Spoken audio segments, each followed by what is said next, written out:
Hi, this is Elvin here.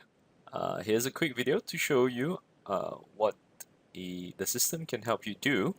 And for today specifically, I'm gonna show you a near end-to-end process for especially for production. So what does that mean? That means we will start from as near as the start of the sales cycle, moving on to then going into production order and ordering inventories for raw material, and from raw material being delivered, you start the production, and then we look at the P&L and balance sheet just to see how things change from a step-by-step basis.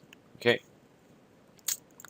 Now, first thing first, I've actually cleared the balances in most of the sections. So the stock is now 0, the P&L is 0, and the balance sheet is 0, right? Right. As of any sales cycle, you start from a potential sales lead. I'm not going to go through that in very detail, but potentially what we could do is start from lead. I will convert it to a business or sales opportunity. And then at this stage, I will give a new quotation. Now, in this example, I'm just going to choose a very simple customer. I'm going to give a quotation that is based on one product. Now, as you can see, the quotation is in front of me is already showing my cost price, which is taken directly from the system. So the system knows what the cost price is, and the cost price will also be updated on a regular basis based on the changes of raw material prices in the market, or any new prices that is any new purchase prices that we get from the suppliers. Okay, so in this quotation, I'm going to give a 12,000 ringgit unit. We'll save it. As you can see, it's been updated. 12,000 ringgit. The profit amount is roughly there, and we have a approximately 25% margin. I'm going to choose approve, and in this case, it's going to be won.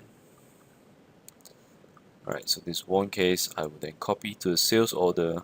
As you can see, as I go along, everything will be copied from this point onwards. Okay, sales order for the due date. All the references are there already. The sales order from number 16 and the quotation from the one before. I'll then click on confirm sales order. Now, at this stage, as soon as the sales order is confirmed, we then prepare a few things, right?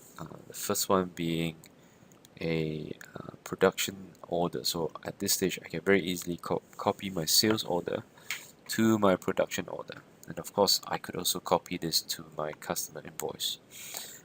Customer invoices usually comes later, so the first thing is to prepare my production on the basis that the sales order is now confirmed. So at one click, you can see here production order created successfully, right? Great. So now I will move to my production order page. As you can see, the production order is there. Now, as soon as I enter, it's very interesting that the entire production is already ready and it's just waiting for me. The bill of material, which creates all the content.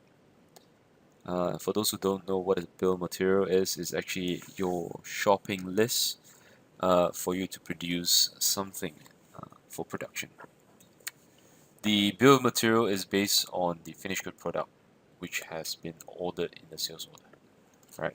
In the production order, I can also define where my production location is, as well as where the finished good location is going to be. So I've reconfigured the locations because I already know that for this specific product, it will be produced in this specific factory at this specific raw materials will be used. Okay, as you can see, the raw material prices will be updated in a minute. Okay, now, so that's the production order. As soon as I confirm my production order, what's going to happen is that the inventory guys will have to check that they have enough inventory. Now, in this example, because the inventory started with 0, so you would expect that the inventory to be nil. Okay, so as soon as your inventory goes below 0, or if it goes below a minimum stock level, it will be triggered in the inventory dashboard.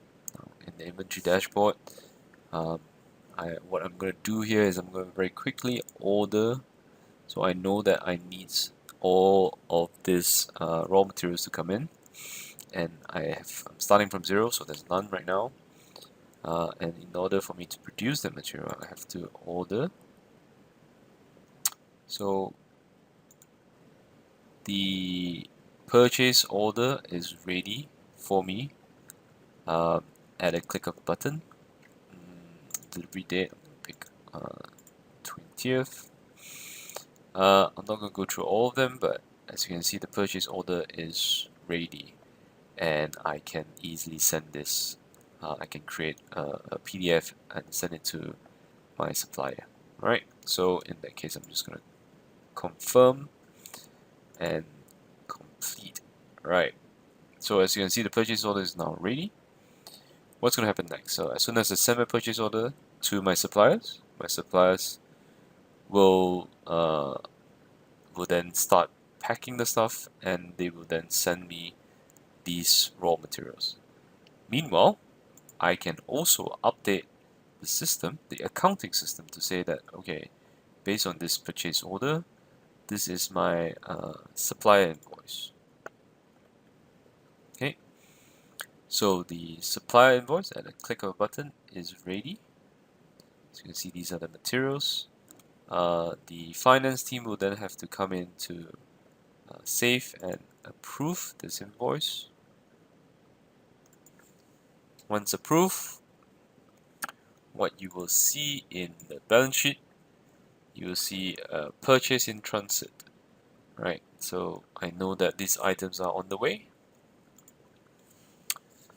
Right, so this is the accounts payable. If I were to go back to my purchase order,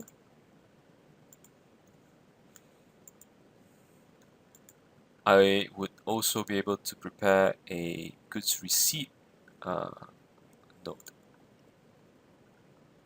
Right, so with the goods receipt note, I expect the raw materials to arrive at one point, and as soon as they arrive, I will confirm, and someone in the floor will have to do the stock count and then validate that these items have arrived as per what I've ordered.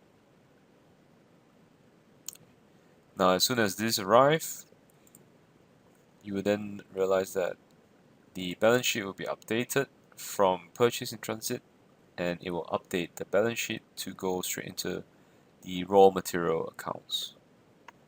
Go.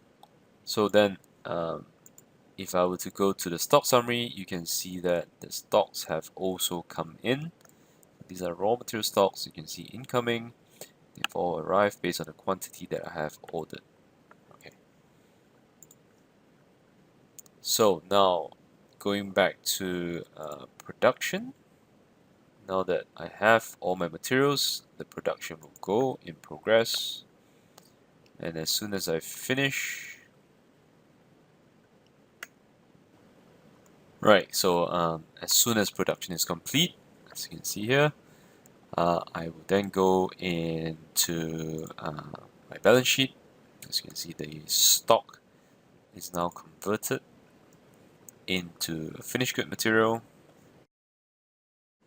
and my profit and loss will show a variant account, or in this case, a production cost pool account.